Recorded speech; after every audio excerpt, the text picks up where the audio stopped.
না না না না না আর খেলো না। না এখন আমি বাড়ি যাব না। ছাড়ো না, বাবা কিচ্ছু বলবে না। তুমি ছাড়ো, লাগছে। কোথায় গেল? কোথায় গেল? সব জবাব দাও। ব্যাংকের টাকা, তহবিলের টাকা, কোনো টাকাই নেই। আছে কর্তামশাই, সবই আছে, সব ওই হিসেবের খাতায় ঢুকে গেছে। চোর, তোমরা সবাই চোর।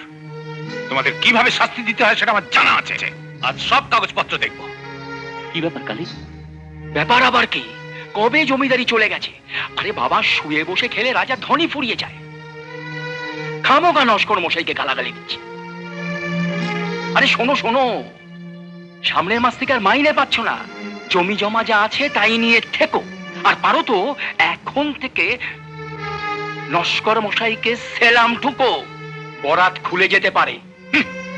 দেখি, না না না, এ আমার সই নয়, এ আমার সই নয়, জাল দলিল। এসব কি বলছেন কর্তামশাই? আপনার খেয়াল নেই? খেয়াল নেই? হ্যাঁ। মিথ্যে জাল দলিল পাট্টা করে হাজার হাজার বিঘে জমি তোমরা বন্দোবস্ত করেছো বেনামিতে। আমি তোমাদের উচিত শাস্তি দেবো। তোমাদের আমি তোমাদের হাজত বাস করাবো।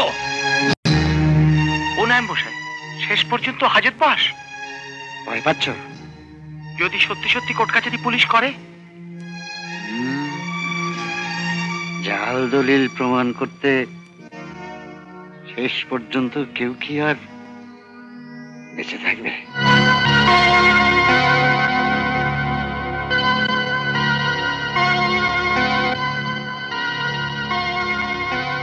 উত্তেজিত না হয়ে মাথা ঠান্ডা করে ভাবো কি করবে।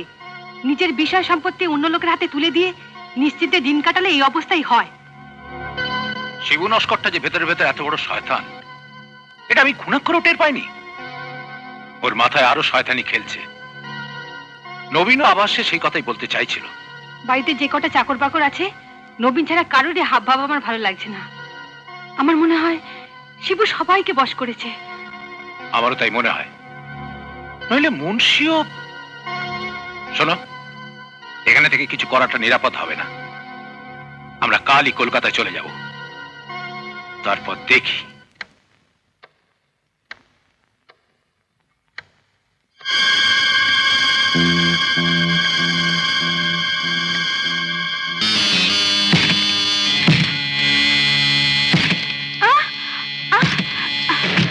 শুনছো মা? শুনছো? ওঠো ওঠো, কারো যেন দরজা ভাঙার চেষ্টা করছে। আমার বন্দুক!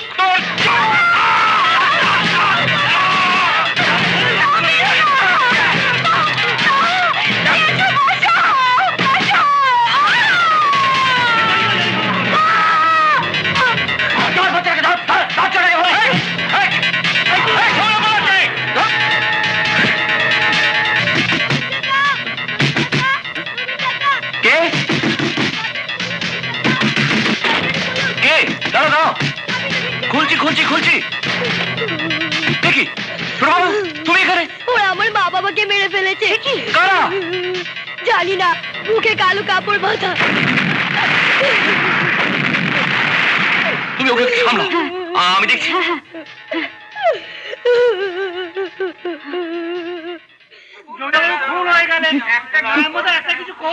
আস্তে আস্তে আস্তে আস্তে আস্তে আস্তে। শোনো, থানায় খবর দেওয়া হয়েছে, তারা কাউকে আসতে দাও, তিনি সব ব্যবস্থা করে দেবেন। কর্তামশাই, কর্তাবাবু, কর্তামা, এসব কোথায়? দেখো, এতক্ষণে লাঠি হাতে বাবুর পেয়ারের নকর এলেন। আর এদিকে ডাকাতের দল মুনিপ গিন্নিকে খুন করে যাবতীয় গয়নাগাটি সব লুট করে দিয়ে চলে গেল। তখন কোথায় ছিলে?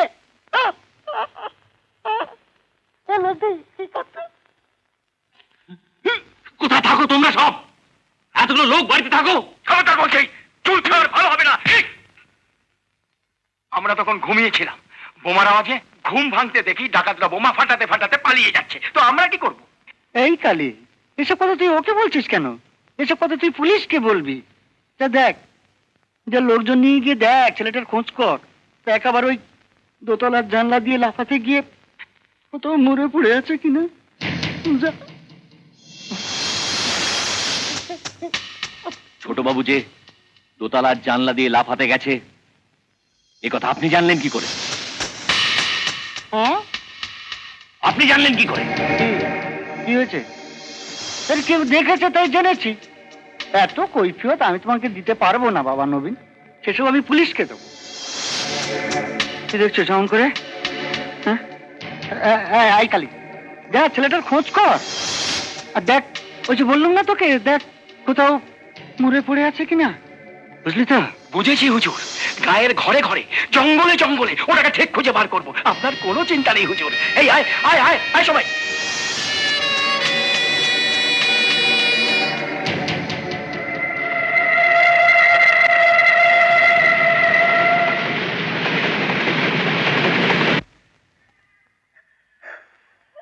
সাহস পেলাম না মামা বাবু। ওরা যদি ছোট বাবুকে খুঁজে পেত তাহলে একেবারে শেষ করে ফেলতো। তাই তো রাতের অন্ধকারে বাড়ি থেকে চুপি চুপি কলকাতায় পালিয়ে এলুম, আপনার কাছে পৌঁছে দিলুম। তুমি ঠিক জানো তো নবীন, প্রমথ, প্রতিমা ওরা সত্যি আর বেঁচে নেই। না মামা বাবু, আসানবনি গ্রামে ছোট বাবুর আর কেউ বেঁচে নেই। আমি ওর নিজের মামা, আমার অর্থবল নেই, তবু আমি হাল ছাড়বো না। খুনিদের ধরার চেষ্টা আমি করবই। আমি যদি না পারি, বিজু তুই চেষ্টা করবি। তুই যদি না পারিস, তোর ছেলে, তারপর তার ছেলে।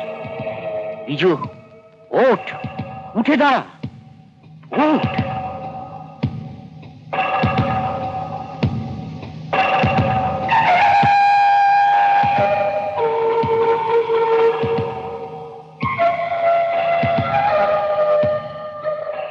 কি হলো কি? কাগজ পড়তে পড়তে হঠাৎ ওভাবে উঠে দাঁড়ালি কেন?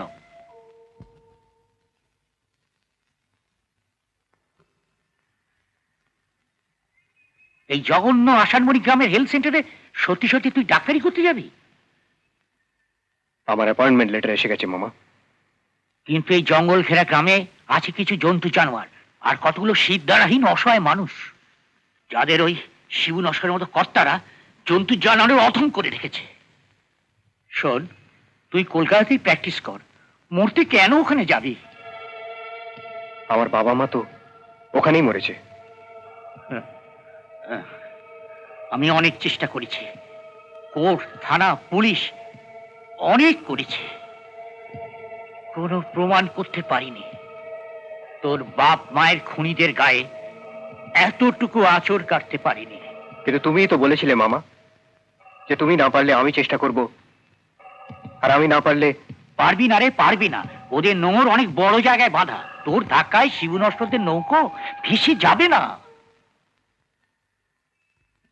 তবু তো ওই অসহায় মানুষগুলোর পাশে দাঁড়াতে পারবো মামা। আসানবনি আমার জন্মভূমি।